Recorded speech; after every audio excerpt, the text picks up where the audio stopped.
to the wish you were here, but you're not. Cause the drinks bring back all the memories of everything we've been through. Toast to the ones here today. Toast to the ones that we lost on the way. Cause the drinks bring back all the memories, and the memories bring back your. There's a time that I remember when I did not know no pain, when I believed in forever and everything would stay the same. Now my heart feel like December when somebody say your name. Cause I can't reach out to call you, but I know I will one day. Yeah. Here's to the ones that we got. Cheers to the wish you were here, but you're not. Cause the drinks bring back all the memories of everything we've been through. Toast to the ones here today. Toast to the ones that we lost on the way. Cause the drinks bring back all the memories, and the memories bring back your. Memories bring back your.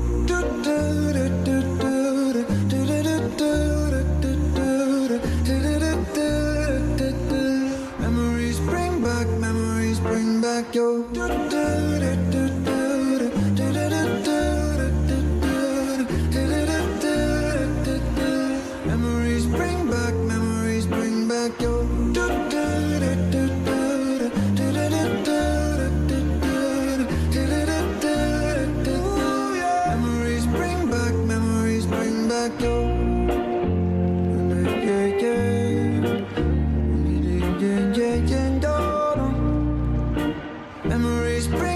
Memories bring back your.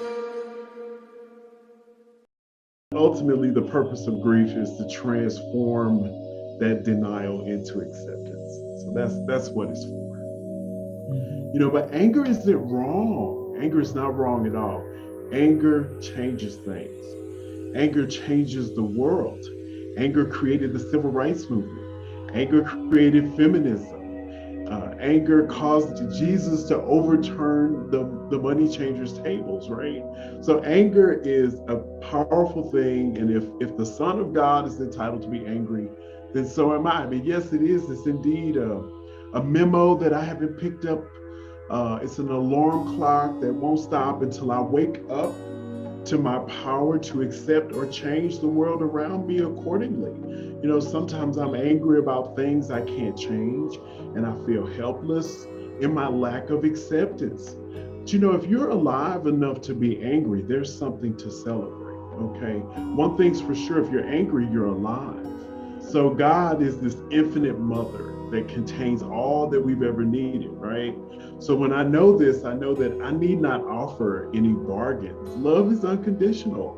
Love is all there is. Real love knows no compromise, all right? So I won't bargain with my tears when they flow. I'm not hearing denial as an opportunity not to feel. I'm knowing that I don't need to bargain. I won't bargain with who I am for me to know, and I will not bargain with my tears when they need to flow. I'm a child of the universe, sent to commune with my fellow humanity as we learn over and over again what love really is. So, I ask, are you a bargain, or are you this season's best couture? Because as a unique being, there can be no bargain. If you want to cry, cry. If you want to shout, shout. You can't be a loss in the abundance of living. And the future is always trying to give us more than the last time, because the universe is growing, its offerings are growing, and so are we. So I know this loss isn't about a bar to my gain. It's just about my gain. It really is. That's the fourth step, right? Fourth step is like 40. It's like getting over the hill, right? Whew. It's gonna get better, y'all. Just stick with me. We got one more step to go. Depression. I always say depression is gratitude turned inside out. Depression asks me to ponder what I can celebrate. When the brain experiences depression, the chemicals that produce gratitude are actually out of balance.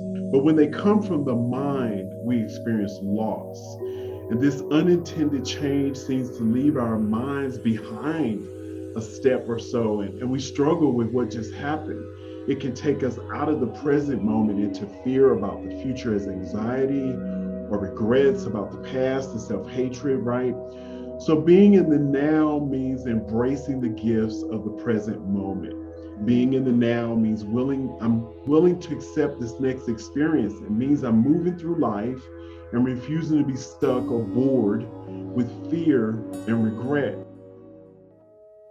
Will you be my refuge, my haven in the storm? Will you keep the embers warm when my fire's all but gone? Will you remember and bring me sprigs of rosemary? Be my sanctuary till I can carry on, carry on, carry on. This one knocked me to the ground, this one dropped me to my knees. I should have seen it coming, but it surprised me. Will you be my refuge, my haven in the storm? Will you keep the embers warm when my fire's all but gone? Will you remember and bring me sprigs of rosemary? Be my sanctuary till I can carry on, carry on, carry on. In a state of true believers, on streets called us and them, it's gonna take some time till the world feels safe again. Will you be my refuge, my haven in the storm? Will you keep the embers warm when my fire's all but gone? Will you remember and bring me sprigs of rosemary? Be my sanctuary till I can carry on, carry on, carry on. You can rest here in Brown Chapel or with a circle of friends, a quiet grove of trees or between two bookends. Will you be my refuge, my haven in the storm? Will you keep the embers warm when my fire's all but gone? Will you remember and bring me sprigs of rosemary? Be my sanctuary till I can carry on, carry on, carry on.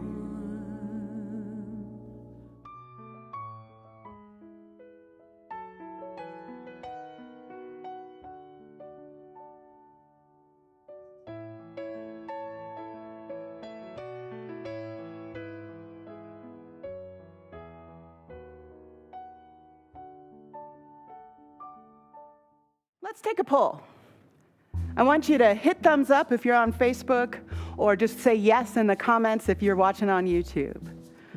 But in the last year, say thumbs up or yes to, I have experienced denial, sadness, anger, guilt, helplessness, numbness, yearning, loneliness, relief, anxiety, obsession with memories of what's been lost, overwhelming tiredness and exhaustion, confusion, difficulty with concentration, sleep changes, appetite changes, nightmares, crying, social isolation, restlessness, aches and pains, anxiety attacks, difficulty breathing, And what if I told you every single one of those experiences is a natural part of grief? Every single one of them. And what if I told you if you've experienced 1 or 15 of those things, and many of us have, I raise my hand, I'm right there with you. But what if I told you nothing has gone wrong? That is just what grief looks like. From Mirabai Star, Wild Mercy, she says, with a kind of messaging that pathologizes death and loss, of course many of us are going to mistake the fire of grief or longing for what we cannot have or can no longer have, for problems to be resolved, rather than as evidence of our holy membership in the human condition and an invitation to spiritual transformation. What I talked about last week is we have to say yes to that invitation and to spiritual transformation and our membership in this holy, holy thing called being a human. And that grief itself, longing, loss, death, all of it is a natural part of what we experience in this holy membership. And that every single one of those aspects of grief, anxiety, anger, loneliness, exhaustion, ache, that's what it looks like. That it is not a symptom to be solved. It is a part of our human experience. And I invite you right now to take a look at all the yeses you just said or typed or thumbs up and acknowledge, like, holy crap, I've been through some stuff this last year, this last lifetime. And it's okay. Sucks. Like major sucky suckerson. It is painful. We wouldn't want that for our own beloveds, let alone ourselves, and yet it is part of nature, part of life, loss and death. It is just the deal. It is what we signed up for when we said yes to membership in this holy club called humanity. And in it, in the grieving itself, there are these beautiful, beautiful practices that we can consciously choose to engage in. Consciously choose to meet and show up with what feels like our brokenness. And my beloved, you are not broken. You are having a human experience, and it is a holy one. But we're going to break down, with the help of Kenneth Winfrey in the next couple of weeks, these 5 stages of grief, originally created by Elizabeth Kubler-Ross. But what I am really excited about is there is an opportunity in each one of those stages to shift our relationship to it and realize that this is an opportunity to dance with God, to dance with our own divine nature. And Kenneth Winfrey says, first stage of grief, denial is like turning down an RSVP from spirit. I love that. Because when we choose to go la la la la la la la la la la la la la la, it's literally saying, I can't hear you, God. No, thank you. No, thanks. I'm just going to be over here. I'll see you another time. No, thank you. Not coming. I'm not going to show up for that. And Spirit is saying, my beloved, come closer. Come rest your weary, heavy heart in my love. I got you. I know it hurts. I know it sucks. And I got you. Come closer. That is the opportunity in grief. Rather than la la la la la, la la la la la, I'm going over here instead. This is a moment where we can say, oh, thank you, beloved, this hurts so much, and I'm just gonna rest. I'm gonna rest in your love.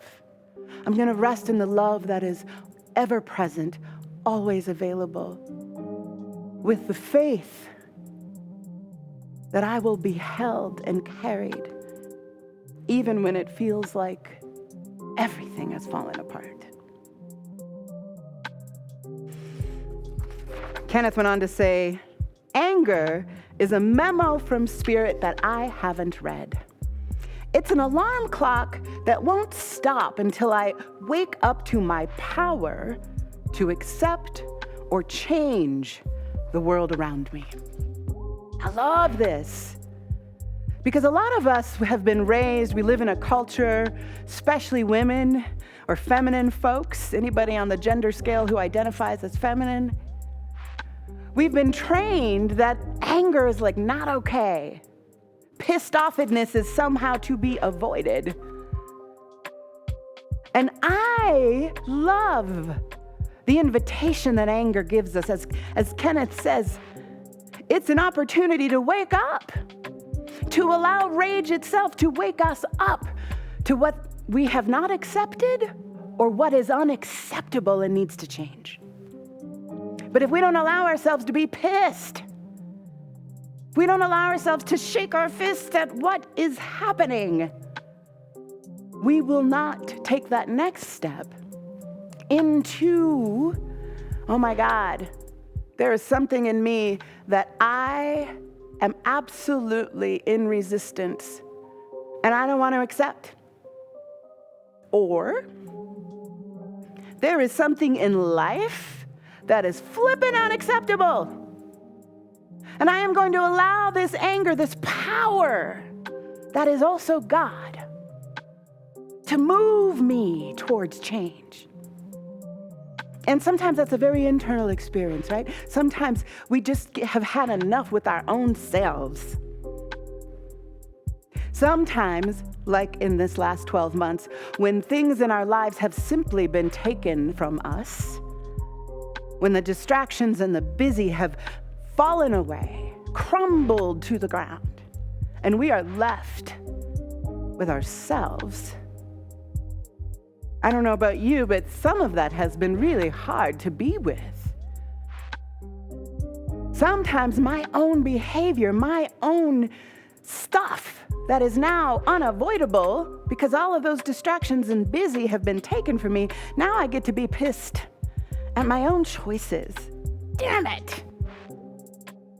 I also get to go, okay, all right, I'm gonna let this pissed offedness move me into change. And for some of us, the crumbling, the absolute inability to keep believing and thinking that we live in a just society, that ish is over. That possibility is gone. And I know a lot of you are angry and pissed off. What has been revealed is unacceptable. And it is that very anger, it is that rage that allows us to go, no more, and accept the alarm clock that has been ringing that we can now hear. And say, you know what, I'm gonna let this move me. I don't know what it looks like. I'm not sure I even know what I'm supposed to do, but I am going to allow myself to be pissed and let it move me. Because God is in the pissed offedness, right along with the heartbreak and the horror. And I think one of the things that happens when we let ourselves feel that anger rising, where I feel it in my body as my face gets hot. I know I am in some next level pissed off when my face starts getting hot. But it's also like, okay, all right, there's something here for me. Let me investigate. Let me go within and see what's really rising in me. Is it something in me that is asking for greater harmony? Is it something out here? Is it something with y'all that's asking for greater harmony? Because that's the real invitation of anger and rage. Harmony wants to come forward. Harmony is one of the characteristics of God itself. And harmony is true. And so when there are notes playing in life that are not cute, dissonant, in fact, when we choose to hear that, when we choose to see that and feel that, then we can do what is ours to do to create greater harmony. Because that is God's nature, which means it is our nature. And anger is not an indication of something gone wrong. Anger is the invitation to more harmony. I love that about anger. Kenneth went on to say, and the third step of the grief stage is bargaining. Bargaining becomes begging God. And in that bargaining phase, I kind of see it much like the denial piece, or one of the ways we act out denial, is we just start begging and pleading God and life for it to be different. And what if and maybe if we could just make it different. If I could go back and say something else. If they had just listened to me and let me micromanage and control their lives, they'd still be here. All the ways that we attempt to make God do something. And as soon as we find ourselves in that kind of experience, which we will, every single one of us has been in that moment. Please make it different, whatever the it is. But as soon as we do that, we've separated ourselves from the one. We've turned God into Santa Claus. We've turned life itself into some force outside of us that just is going to come in and save the day like a superhero. And that, my friends, is the very thing that we don't actually want in the depths of our being. Each one of us longs for connection and communion. Each one of us longs for that greater love, for that sense and the experience of the love that we are, that life is, that God is. And when we start the bargaining, begging piece, we separate ourselves from it. We separate ourselves from the very thing that we long for. Goes on to say, in the depression phase, loss can take us out of the present moment into fear about future as anxiety, or regrets about the past and self-hatred. And here's the thing about the word depression, because in the context of grief and loss, it is not a pathology. It is not a diagnosis. It's profound sadness. And when we hang on to it, it turns into stagnation or stuckness. In the context of great loss, profound sadness and sorrow is absolutely natural. We do not have to turn it into a disorder.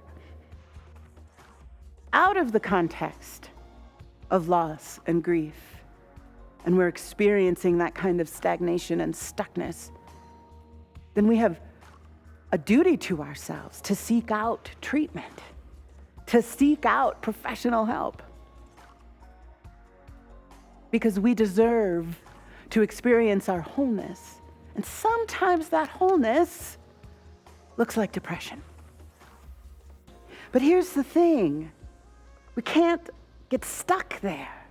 We can't get stuck in any one of these places. We can take the invitation into that sorrow, into that sadness, and allow it to move us in this present moment. Rather than getting stuck on, I want to be back here when it was this other way. Or get stuck on, oh my God, what is going to happen over here? Anxiety, depression. We can be right here in the present with a profound sorrow, the profound heartache, and allow it to move us into greater connection. Allow it to move us into reaching out and saying, I need support. I need more connection in my life, and there's something I can do about that. I can ask for help. We don't have to be stuck. One of the things I've done in my own life recently is I realized I deserve to be even more supported, and I am so loved and supported in my life. I just can't even with the gratitude. And I realized even more. I want to need even more, so I hired myself a spiritual director so that I could be more supported in that deep longing that lives in me. And you deserve to be supported. So allow that ache, allow that what feels like stuckness to move you, to reach out. Because one of the things about depression is the meaning of that word is there's depressed energy. And one of the antidotes to that is movement. Let it move you. Don't allow yourself to be stuck. Whether that is a move to a phone call, a move to a walk in nature, do some forest bathing, or a move to getting a therapist or a spiritual director. Give yourself the gift of support. And in our final stage,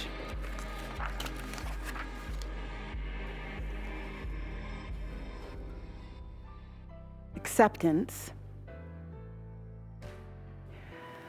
we give ourselves the gift of full presence with what is. And there's so much richness in the presence of ourselves, our own presence, and the choice to be present with all that life is and that life is not.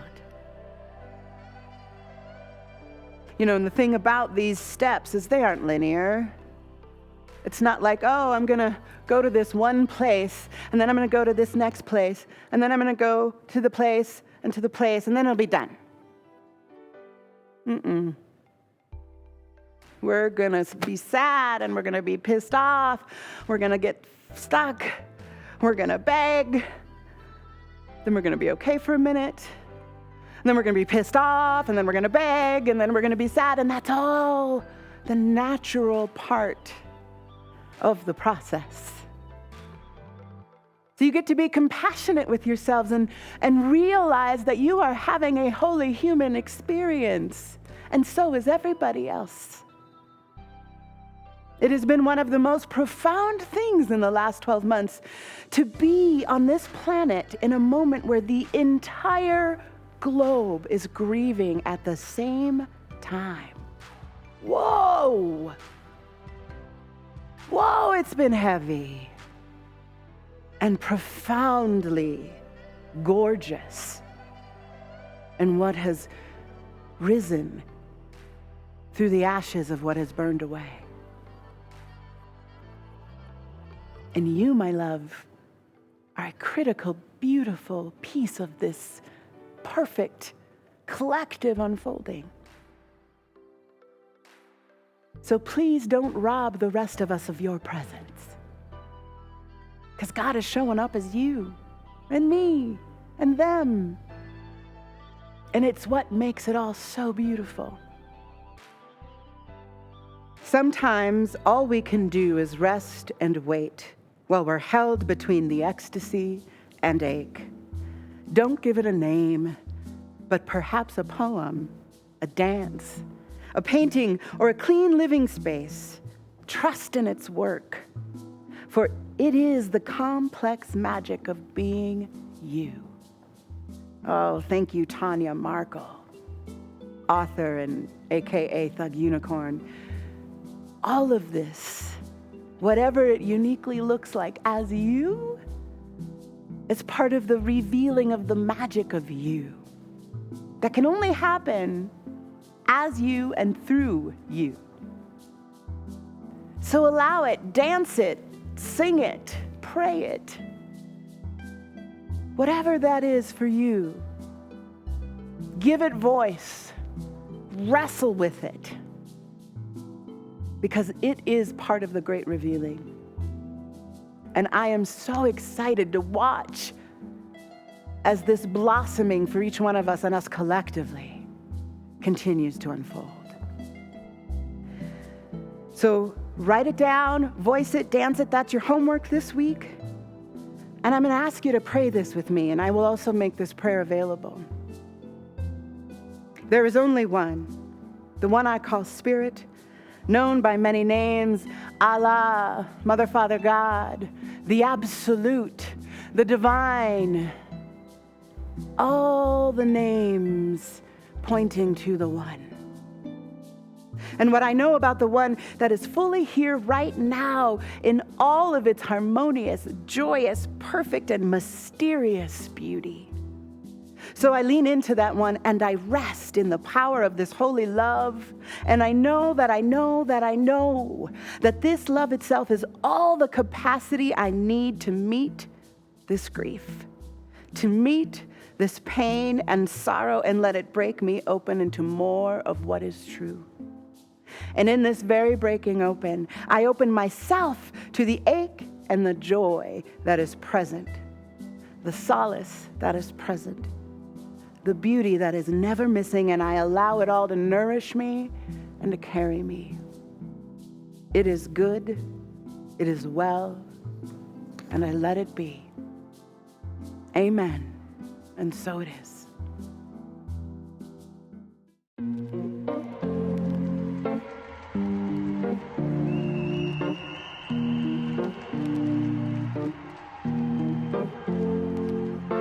Here's to the ones that we got. Cheers to the wish you were here, but you're not. 'Cause the drinks bring back all the memories of everything we've been through. Toast to the ones here today. Toast to the ones that we lost on the way. 'Cause the drinks bring back all the memories, and the memories bring back your. There's a time that I remember when I did not know no pain, when I believed in forever and everything would stay the same. Now my heart feel like December when somebody say your name. 'Cause I can't reach out to call you, but I know I will one day. Hey. Everybody hurts sometimes, everybody hurts someday. Hey, hey. But everything gon' be alright. Gonna raise a glass and say, hey. Here's to the ones that we got. Cheers to the wish you were here, but you're not. 'Cause the dreams